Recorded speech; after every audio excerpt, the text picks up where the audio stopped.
According to the Russian Defense Ministry, 3 Ukrainian drones were shot down over the Russian capital, Moscow, damaging a high-rise structure thought to hold government buildings. The incident resulted in no injuries, although it did temporarily compel the city's 4 airports to close. Although the drone assaults were not specifically attributed to Ukraine, its president, Volodymyr Zelensky, claimed that the conflict was gradually returning to Russia's territory, to its symbolic centers. Separately, the Russian Defense Ministry said that it had effectively stopped a nighttime attack by 25 Ukrainian drones on the Crimean Peninsula that had been taken. It stated that no one was harmed and no damage was done. According to Ukrainian officials, there has been fierce fighting in the country's northeast, with Ukrainian forces maintaining their positions and gaining gains in some regions. In particular, the area around Bakhmut, where Ukrainian forces claim they are regaining ground lost when Russian forces captured the city in May, was described by Zelensky as having a good day, a powerful day, at the front.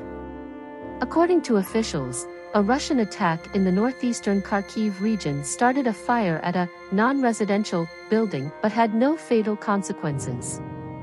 After rescue workers cleared the area of the rubble, the dead toll from a Russian attack on a school on Saturday increased to 2 in the northern city of Sumy.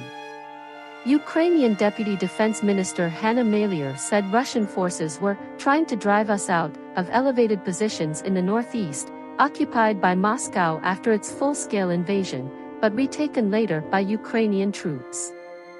The Russians' key task, she told national television, was to divert our forces from the Bakhmut area, where we have a successful offensive. They have attacked endlessly this week. But our troops resist the attacks and sometimes push them back with heavy losses. When the winter weather returns later this year, Zelensky warned of additional Russian attacks on Ukraine's energy system and vowed to take all necessary precautions to safeguard the power grid.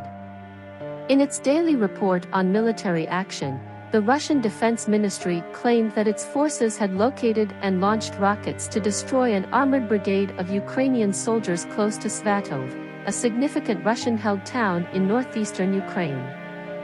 Further south, close to the town of Lyman, for Ukrainian attacks had also been thwarted by Russian forces, it was said.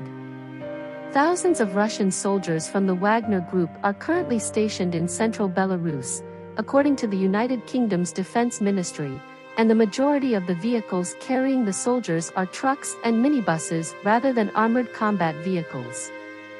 According to Andriy Yermak, the chief of staff to the President of Ukraine, Kiev will begin talks with Washington this week to discuss security guarantees for the nation while the application process to join NATO is still ongoing.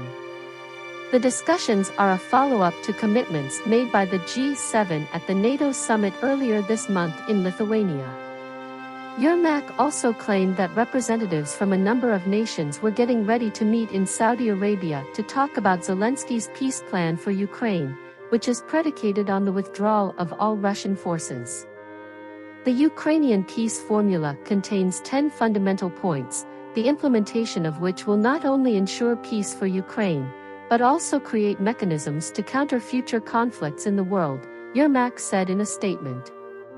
We are deeply convinced that the Ukrainian peace plan should be taken as a basis, because the war is taking place on our land. The Wall Street Journal first reported on the meeting in Saudi Arabia on Saturday, saying it would be held in Jeddah on August 5 to 6. Pope Francis called on Russia to reverse its decision to abandon the Black Sea grain deal and urged the faithful to continue praying for martyred Ukraine, where war is destroying everything, even grain. In his hometown of St. Petersburg, Russian President Vladimir Putin surveyed a parade of warships and nuclear submarines before announcing that the Russian Navy will be receiving 30 new ships this year. Dmitry Medvedev, a former Russian president, warned that a nuclear war may break out over Ukraine and that Moscow might be forced to use nuclear weapons if Kiev's military counteroffensive was successful. He wrote on Telegram, "Imagine if the NATO-backed offensive was successful and they tore off a part of our land, then we would be forced to use a nuclear weapon.